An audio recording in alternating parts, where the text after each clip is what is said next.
Welcome to the Overland Sea podcast. Today we are talking about the Luton game that happened on the 30th of December. Andrew, we got 3 points, which was needed, but I don't know how to word it. Bit of a crazy game. Should have ended 3-0. Were we lucky to come away with the win in the end? I think we were lucky to come away with the win in the end. I don't even when we were 3-0 up, I didn't think we were like significantly superior. No. I thought it was a pretty even game at best for us, and we just took our chances, which is very For unlike once. us. We took them for once. Yeah. Yeah, very unlike us. I mean, great strike from Cole Palmer, great strike from Nonny, and then obviously that was quite a decent through ball from Jackson and Palmer taking It it was my through up. favorite goal of the game for that reason. Just the fact that he actually looked up, played a really good ball, and then a lovely bit of footwork by Palmer to get the goal. Yeah, Um, and then we switched off, and it was all Luton all the time. They hit the bar twice. They had an offside. had an offside goal. That was it was one of those where he actually came back onside after he got the ball. So like, I would be livid as a Luton fan in terms of he's got no advantage there from being in an offside position. The rules are the rules. He's offside. Well, He's yeah, offside. it used to be the rule that if you were coming back onside, you were fine, but they keep changing it every bloody year, so it's impossible to keep up. Um, but yeah, I think good to come away with 3 points and good to get a win at a place where other big teams have struggled. Um, would have been better if we ended it 3-0 because that would have been a big boost to confidence. But I think holding on also has some merits in confidence in terms of when we're up against the Kosh, we can still sort of just about power through. Um,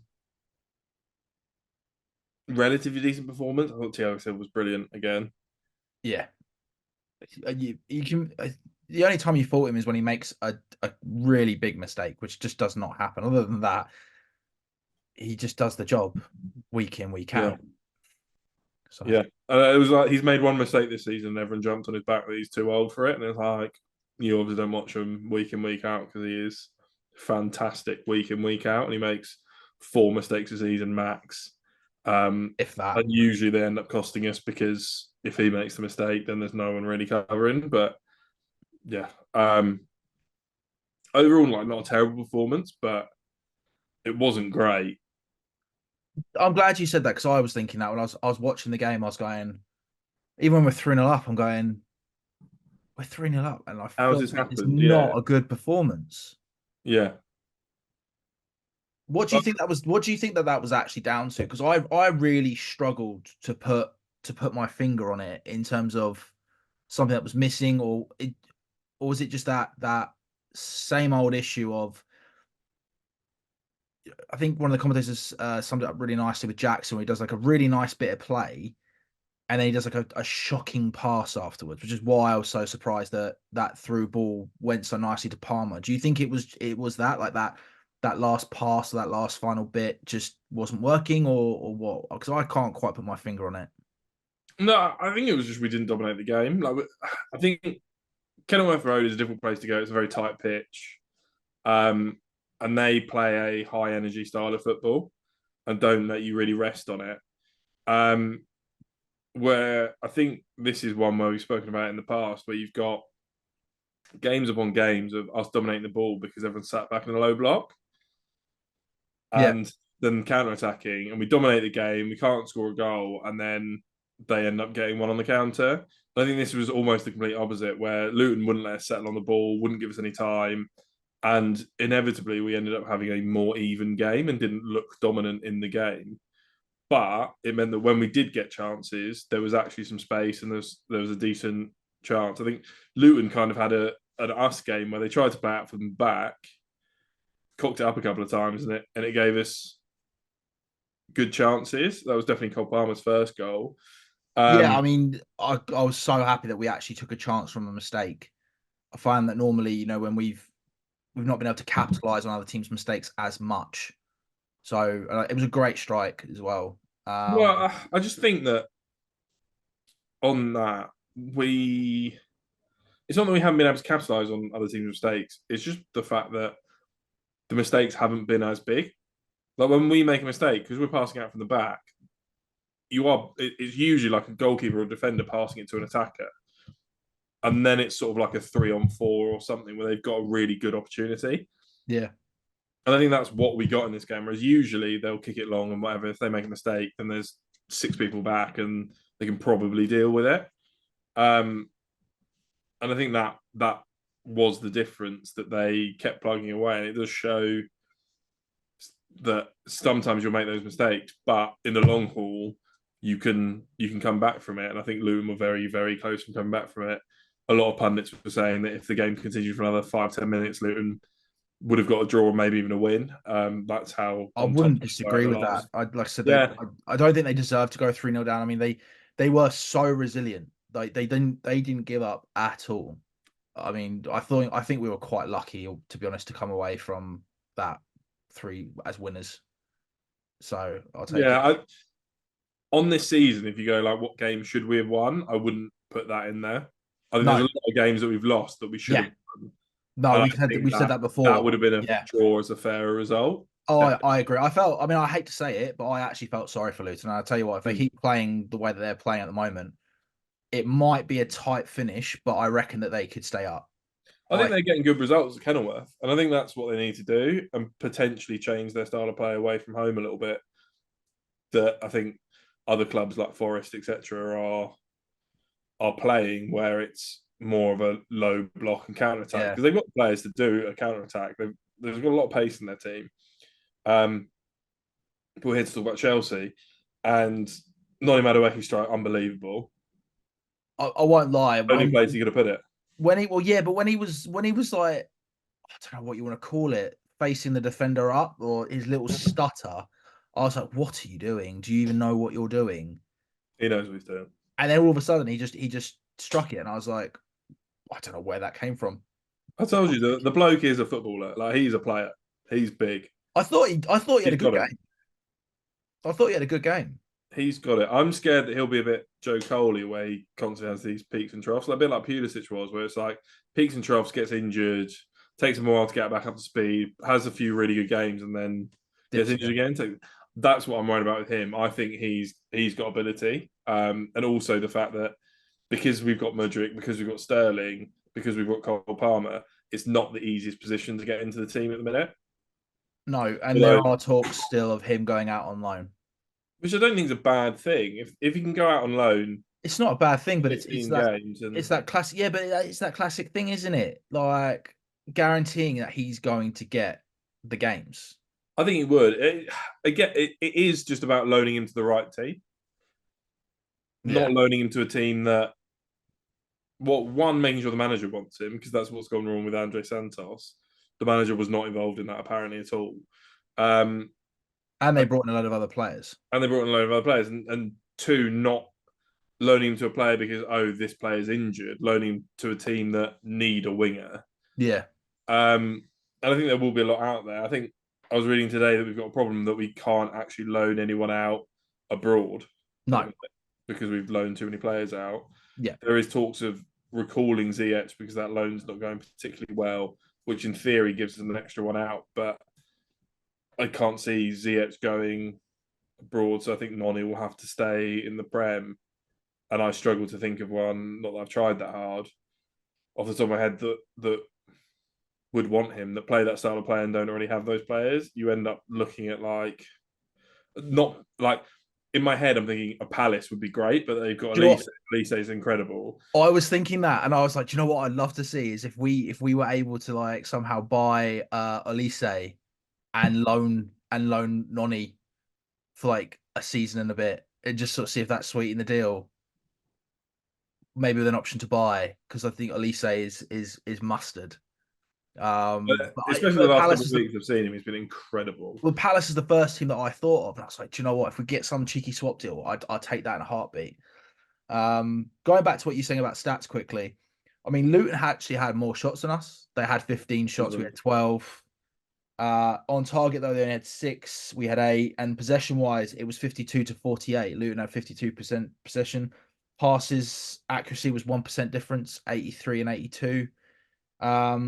We create more fouls. They had 2 yellow cards.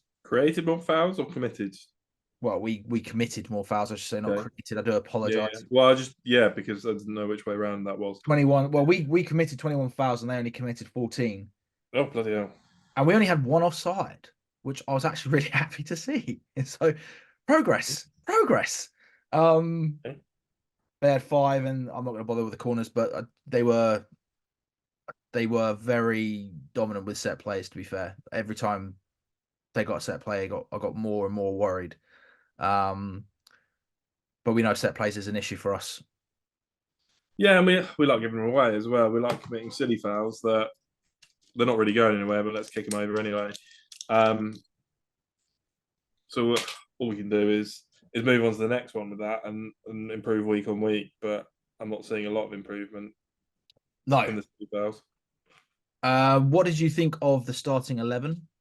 I'll quickly go through it for you because it was Yeah, a while please. I've ago. completely forgotten it. Petrovic, Gusto, Dizazi, Silva, Colwell, Gallagher, Caicedo, Madueke we've spoken about, Palmer we've spoken about, and then Jackson and Broja. Yeah, I think it's similar-ish to what I thought it would be or what I wanted. I think the difference was probably in Kunku out and Noni in. And I think I probably would have put Badashil in instead of Dizazi.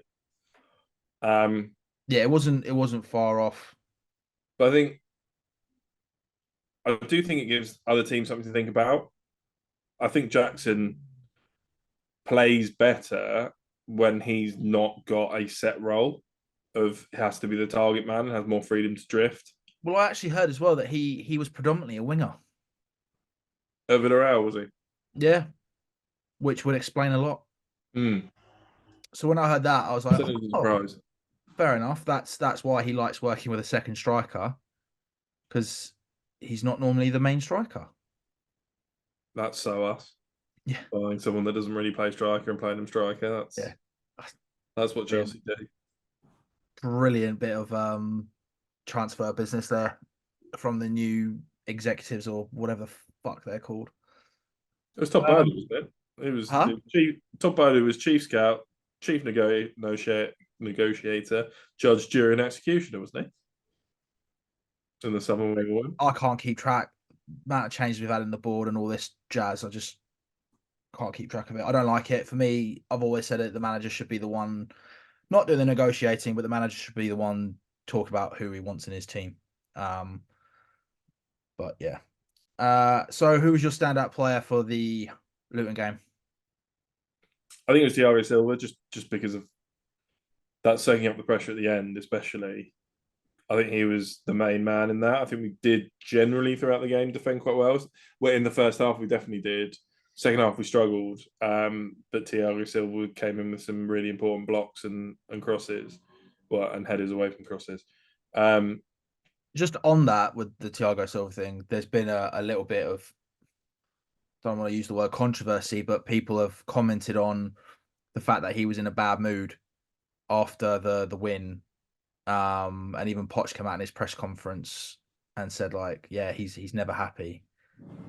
Probably due to like the winning mentality and stuff. I mean, as a centre back, would you be happy conceding two I, latish goals and then having to soak up pressure coming away with a 3-2 win? no, I don't think any top player is going to be happy when they're 3-0 up to then concede two and struggle for the last 10 minutes and it feel like it was a real result that we won that game.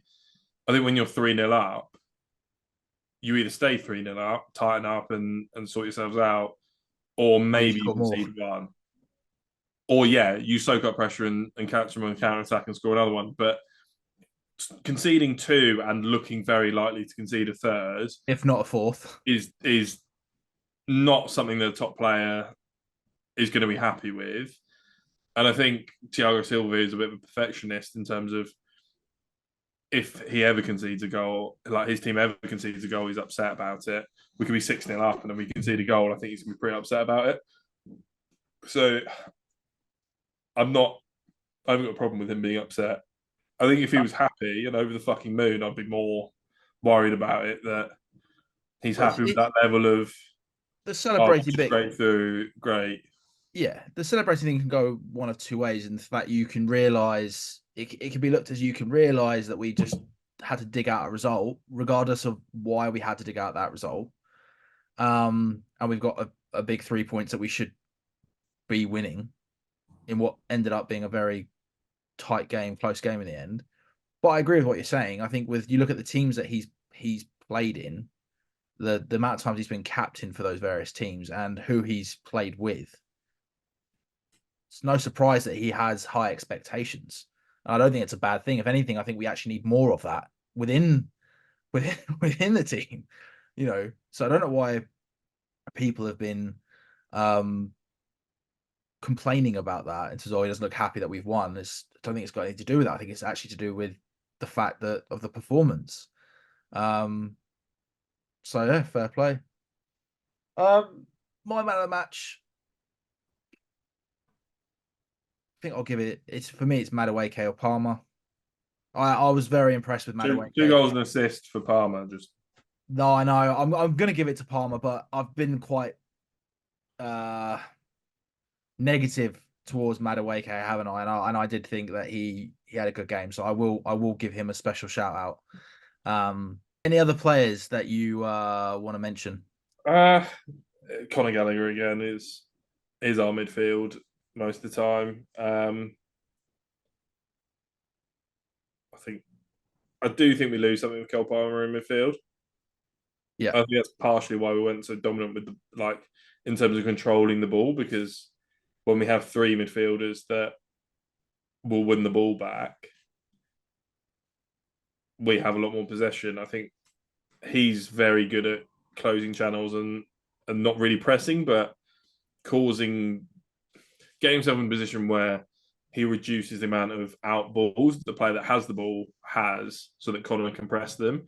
So I think he's very good at that, but I don't think he really puts too much of a foot in midfield, especially when the other team's playing a few, two or three in midfield. We can get a bit lost. yeah. I don't think Palmer is the centre attacking midfield outlet that we're looking for. I think he's better off staying on the right. It's just a question of whether Nkuku can bring that from that position.